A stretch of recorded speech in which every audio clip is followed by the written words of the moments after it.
বঙ্গবন্ধু শেখ মুজিবুর রহমানকে নিয়ে অকথ্য, অশ্লীল এবং অশ্রাব্য ভাষায় সমালোচনা করার চেষ্টা করছেন। কেউ বলার চেষ্টা করছেন যে তার কোনো সাহসই ছিল না, তিনি কাপুরুষ ছিলেন। অনেকে বলার চেষ্টা করছেন যে ১৯৭১ সনে তার কোনো ভূমিকাই ছিল না, তিনি মুক্তিযুদ্ধ চাননি এবং মুক্তিযুদ্ধ না চাওয়ার কারণে তিনি পাকিস্তানে পালিয়ে গিয়েছেন এবং এই পালানোকে বৈধতা দেওয়ার জন্য তিনি নিজে পাকিস্তান কর্তৃপক্ষ, বিশেষ করে বাংলাদেশে যারা দায়িত্বরত ছিল ওই সময়টিতে, সেনাবাহিনীর যারা কর্তা তাদেরকে টেলিফোন করে বলেছিলেন আমাকে গ্রেপ্তার করো। এ সকল কথা আলোচিত হচ্ছে। বিশেষ করে বঙ্গবন্ধুর যে ঘনিষ্ঠ জন হিসেবে পরিচিত এবং বলা হয়ে থাকে যে বাংলাদেশের মুক্তিযুদ্ধে শহীদ তাজউদ্দিন আহমেদের ভূমিকা অবিস্মরণীয় এবং তাজউদ্দিনের জায়গায় অন্য কেউ হলে এই মুক্তিযুদ্ধের সময় আমাদের যে ডিফিকাল্টিসগুলো ছিল এগুলো অনেক বাড়ত। এজন্য বঙ্গবন্ধুর সঙ্গে সঙ্গেই দ্বিতীয় যে ব্যক্তির নাম মহান মুক্তিযুদ্ধে আসে গৌরবজনক নেতৃত্বের ক্ষেত্রে, পলিটিক্যাল নেতৃত্বের ক্ষেত্রে, তিনি অবশ্যই তাজউদ্দিন আহমেদ। এখন সেই তাজউদ্দিন আহমেদ সাহেবের সন্তানেরা যে ভাষায় বঙ্গবন্ধুকে সমালোচনা করছেন, যেভাবে আওয়ামী লীগের সমালোচনা করছেন, এটি বলতে গেলে একজন ভদ্রলোকের মানে সে জীবিত হন বা মৃত হন, এটি তাকে জ্বলন্ত চিতায় ফেলে দেওয়ার মতো ঘটনা। সব সহ্য করা যায়, কিন্তু প্রিয়জনের, আপনজনের, কাছের মানুষের যে সমালোচনা, এটি অনেকটা তীরের মতো হৃদয়ে বিঁধে। একথা সত্য যে স্বাধীন বাংলাদেশে তাজউদ্দিন সাহেবের অবদানকে আওয়ামী লীগ মূল্যায়ন করেননি। তাজউদ্দিন পরিবারের যে ভূমিকা বারবার প্রমাণিত হয়েছে সেটাও মূল্যায়িত হয়নি। জহুরা তাজউদ্দিন যদি না থাকতেন ৭৫-এর পরে আওয়ামী লীগের যে পুনর্জন্ম, এটি সম্ভব হতো কিনা এখন অনেকেই প্রশ্ন করেন। আবার তাজউদ্দিন সাহেব যদি না থাকতেন, সেক্ষেত্রে বঙ্গবন্ধু হয়ে ওঠা, বঙ্গবন্ধুর পক্ষে মুক্তিযুদ্ধ পরিচালনা করা এবং পুরো রাজনৈতিক নেতৃত্বকে বঙ্গবন্ধুমুখী করে রাখা। এর কারণ হলো বঙ্গবন্ধুর সমপর্যায়ের বড় বড় নেতা তখনও ছিলেন মুক্তিযুদ্ধের পক্ষে এবং বিপক্ষে।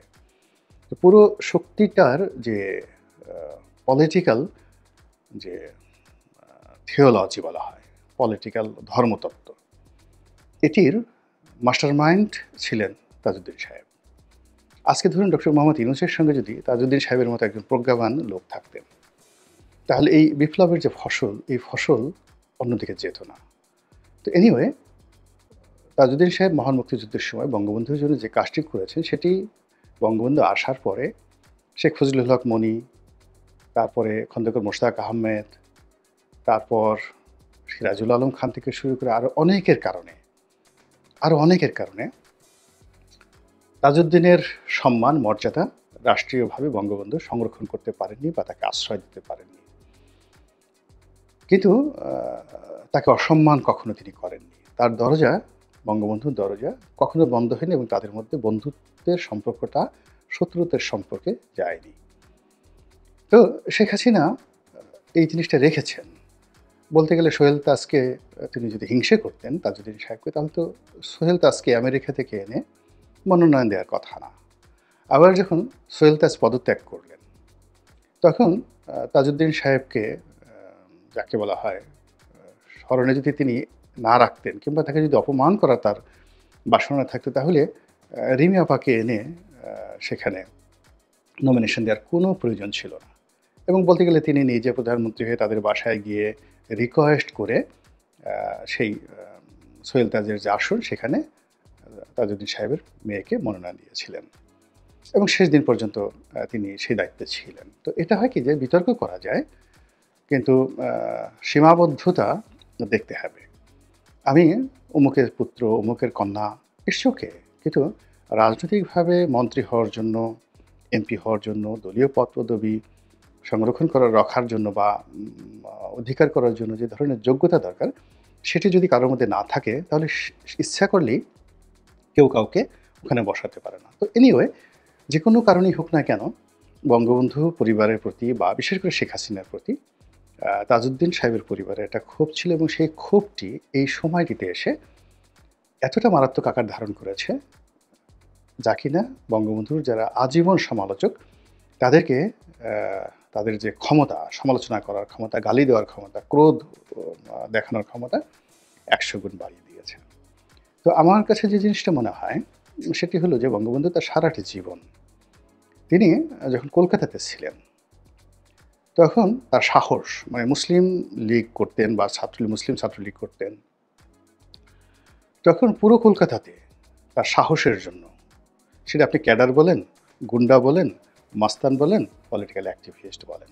ঢাকা বিশ্ববিদ্যালয় যেমন একটা সময় হেমায়েতুল্লাহ রঙ্গ সাহেবের সাহস, তারপরে সানাউল হক নিরু সাহেবের সাহস, এগুলো কিংবদন্তিতে পরিণত হয়েছে। তদ্রূপ কলকাতাতে বাঙালি মুসলমানদের মধ্যে বঙ্গবন্ধুর সেই মানে স্বাধীনতা উত্তর সময় আপনি চিন্তা করুন যে দেশ ভাগ হলো ৪৭ সনে, তো আপনি ৪৬ সন পর্যন্ত চিন্তা করেন। যদি ১৯২০ সনে বঙ্গবন্ধুর জন্ম হয়, ৪৬ সনে তার বয়স কত? ২৬ বছর। এই ২৬ বছরের মধ্যে কলকাতা কেন্দ্রিক যে যত বড় বড় রাজনীতিবিদ আছেন, মুসলিম লীগ এবং কংগ্রেস, তাদের সবাই কিন্তু এই ২৬ বছরের এই যুবককে চিনতেন। এটা সাহস না থাকলে কখনোই তাকে চেনা যায় না। মারামারি বলেন, কাটাকাটি বলেন, ওনাকে সবাই কাছে টেনেছেন। আবুল হাশিম টেনেছেন, হোসেন শহীদ সরওয়ার্দী টেনেছেন, ওনাকে কাছে পেতে চেয়েছেন শেরেবাংলা ফজলুল হক। একজন কাপুরুষকে কখনই এভাবে কেউ কাছে টানে না ২৬ বছর, ২৫ বছর, ২১ বছর বয়সে। তার যারা ওই সময়টিতে তিনি পড়াশোনা করেছেন, যে হোস্টেলে থেকেছেন, বেকার হোস্টেলে থেকেছেন, সব জায়গাতেই তিনি ইতিহাস তৈরি করেছেন। তার বেকার হোস্টেলে তিনি যারা রুমমেট ছিলেন, তারপরে ইসলামিয়া কলেজে তিনি পড়াশোনা করেছেন, সেখানে শিক্ষক থেকে শুরু করে সবাই তার স্মৃতিচারণ করছেন। কেন? একজন কাপুরুষের, তার তো ইতিহাস ৭১-এ তৈরি হয়নি বা তাকে কেউ বানানো হয়নি। ইতিহাসটা তো সেই যে তিনি যখন ক্লাস 3-4-এ পড়তেন, 5-6-এ পড়তেন, টুঙ্গিপাড়াতে খেলতে যেতেন, স্কুলে যেতেন, এবং ওই আপনার তার যে জেল খাটার ইতিহাস দেখেন, কত বছর বয়সে তিনি প্রথম জেল খেটেছিলেন।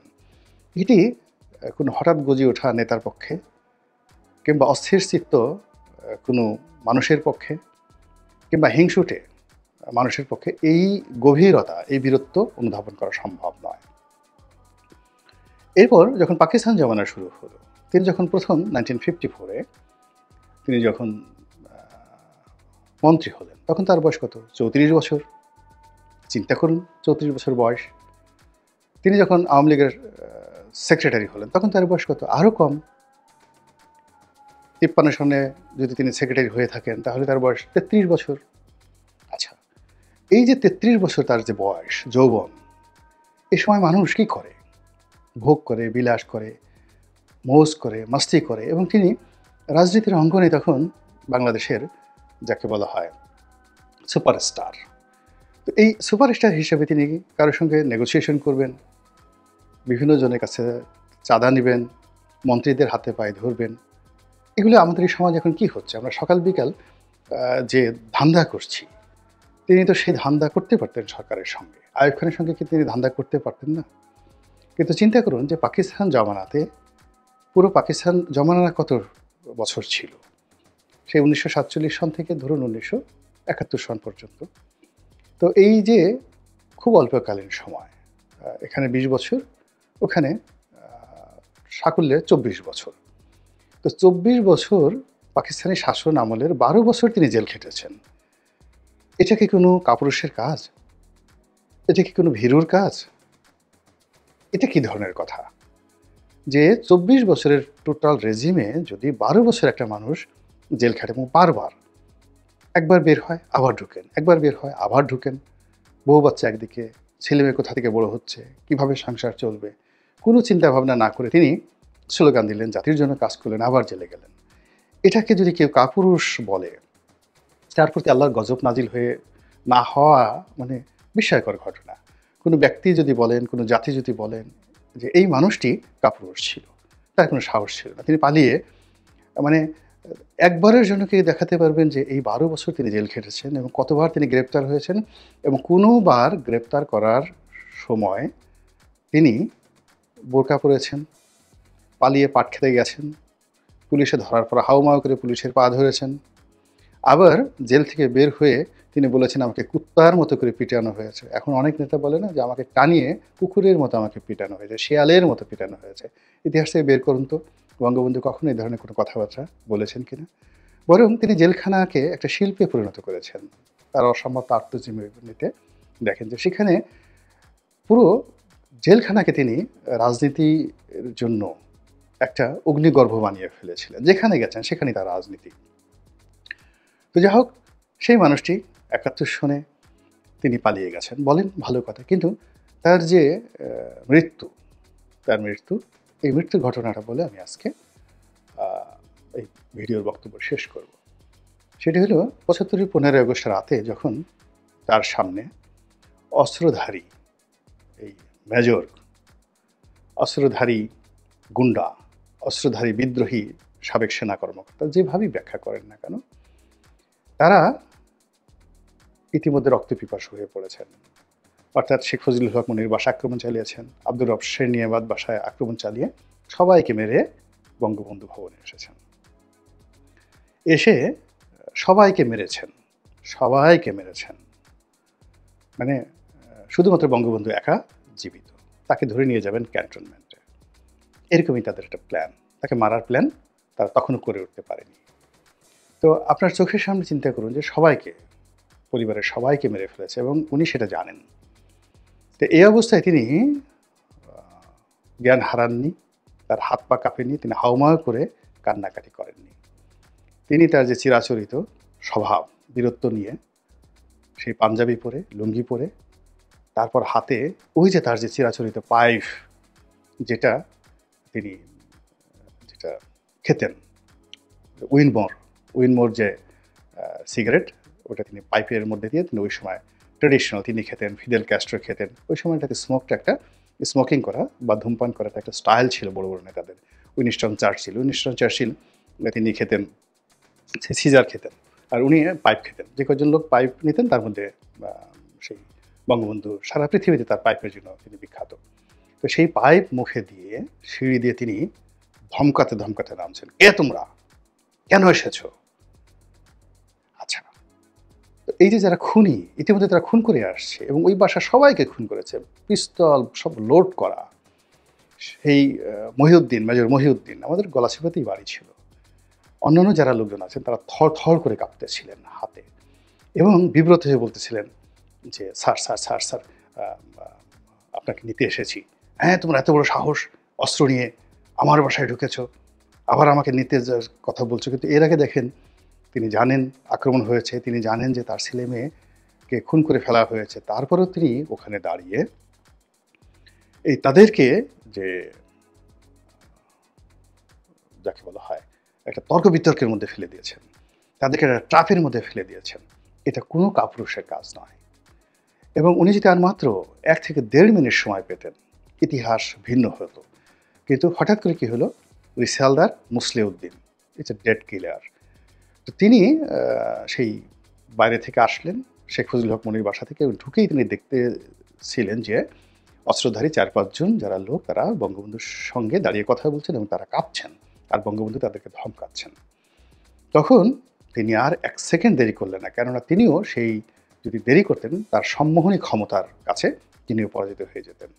আর তিনি সেই সুযোগটা না নিয়ে একেবারে সঙ্গে সঙ্গে গুলি করে দিলেন। আচ্ছা বলেন তো, এটা কোনো কাপুরুষের কাজ? এটা কি কোনো পলাতক যারা দেশ ছেড়ে পালিয়ে যান, ছোট একটু ঘটনা ঘটছে, হয়তো পুলিশে একটা জিডি এন্ট্রি করেছে, একটা মামলা হয়েছে, তো মামলা হওয়ার পর আমি অনেক লোককে জানি যে তাদের গায়ে জ্বর এসে গেছে, সীমান্ত দিয়ে পাড়ি দিয়ে দেশ বিদেশে তারা পালিয়ে গেছেন, বিদেশে গিয়ে এখন বড় বড় কথা বলছেন।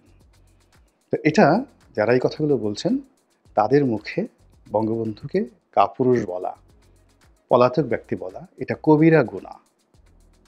তার চেয়ে বড় ইতিহাস যারা তৈরি করেছেন কেবলমাত্র তারাই তার সমালোচনা করতে